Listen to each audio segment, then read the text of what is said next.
Insider trading, కొనడానికి ఇదే సమయం అంటూ సుంకాల అమలు వాయిదాకు ముందు పోస్ట్. 3570 కోట్ల మేర పెరిగిన ట్రంప్ సంపద. అంటే అవతల వైపుని ఒకవైపు ఏమో అధ్యక్షుడిగా ట్యాక్సులు పెంచుకుంటూ పోతున్నాడు ఆయా దేశాల ఉత్పత్తుల మీద, ఇంకొక వైపున ఈయనే షేర్ మార్కెట్ డబ్బులు పెడుతున్నట దందా. ఇప్పుడు ఆయన ఆస్తి 3570 కోట్ల మేర పెరిగిందట. అంటే ఆయన పోస్ట్ చేసిండు, ట్వీట్ చేసిండు ఏమని, కొనడానికి అంటే షేర్లు కొనడానికి ఇదే మంచి సమయం అని ట్వీట్ చేసిండట. ఎందుకు, ఆ సుంకాలకు సంబంధించిన దాన్ని కొన్ని రోజులు వాయిదా చేసిండు. నేను వాయిదా చేస్తున్నా ఇక కొనండి అన్నాడట. కొనండి అనడంతో పాటు ఆయన కూడా కొన్నట్టున్నాడు, ఆ సంపద పెరిగింది. దీనిపై విచారణ జరపాలని డెమోక్రాట్ల డిమాండ్. బెదిరింపులకు లొంగం, చర్చలకు సిద్ధం. చైనా అమెరికాకు వ్యతిరేకంగా కూటమి కట్టే దిశగా యూరప్, దక్షిణాసియా నేతలతో సంప్రదింపులు. జిన్పింగ్ చాలా తెలివైన వ్యక్తి అని ట్రంప్ ప్రశంస. దిగొస్తున్నాడా? తొలుత విధించిన 20% సుంకాలు కలిపితే చైనా పైన సుంకాలు 145% పెరిగినాయని వైట్ హౌస్ ప్రకటిస్తుంది.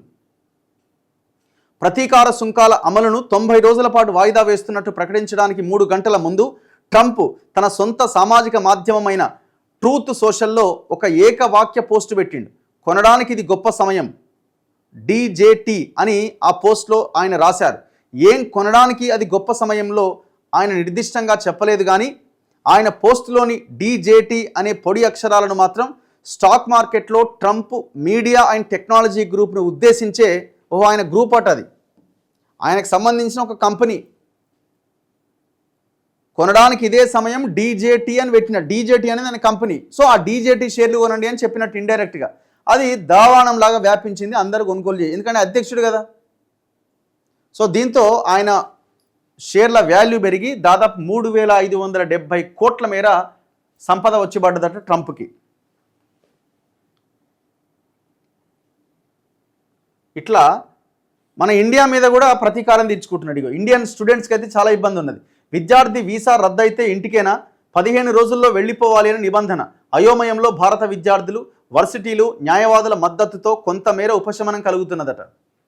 యాక్చువల్ అక్కడ ర్యాష్ డ్రైవింగ్ చేసినా వీసా రద్దు అయిపోతుంది అనమాట.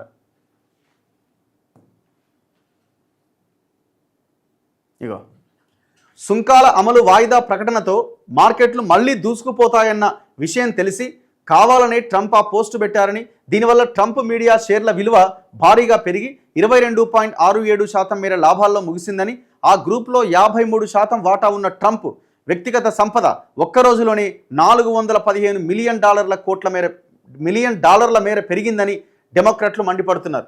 ట్రంప్ ఇన్సైడర్ ట్రేడింగ్కు పాల్పడ్డారని, దీనిపైన దర్యాప్తు జరిపించాలి అని డిమాండ్ చేస్తున్నారు. ట్రంప్ పోస్టుతో ఏదో జరగబోతోందని నమ్మిన ఆయన అభిమానులు, మదుపరులు పెద్ద ఎత్తున ట్రంప్ మీడియా షేర్లు కొనుగోలు చేశారు, భారీగా లాభపడ్డారు.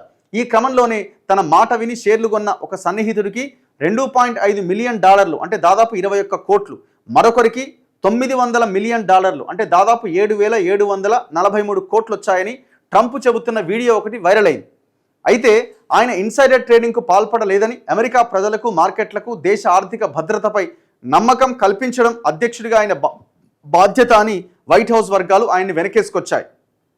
అలాగే భారత్ మీద విధించిన 26% అదనపు సుంకాల అమలును జూలై 9 అర్ధరాత్రి 12:01 తర్వాత వరకు వాయిదా వేస్తూ వైట్ హౌస్ వర్గాలు కార్యనిర్వాహక ఉత్తర్వును విడుదల చేసినాయట.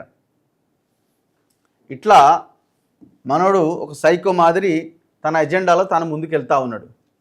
మరి అది ఏమైద్దో చూడాలి. అమెరికాలో అక్కడ రిపబ్లికన్స్ వర్సెస్ డెమోక్రాట్స్, ఆయన రిపబ్లికన్ పార్టీ, సో డెమోక్రాట్స్ అపోజిషన్లో ఉన్నారు, వాళ్ళు ఆయన మీద ఆరోపణలు చేస్తున్నారు.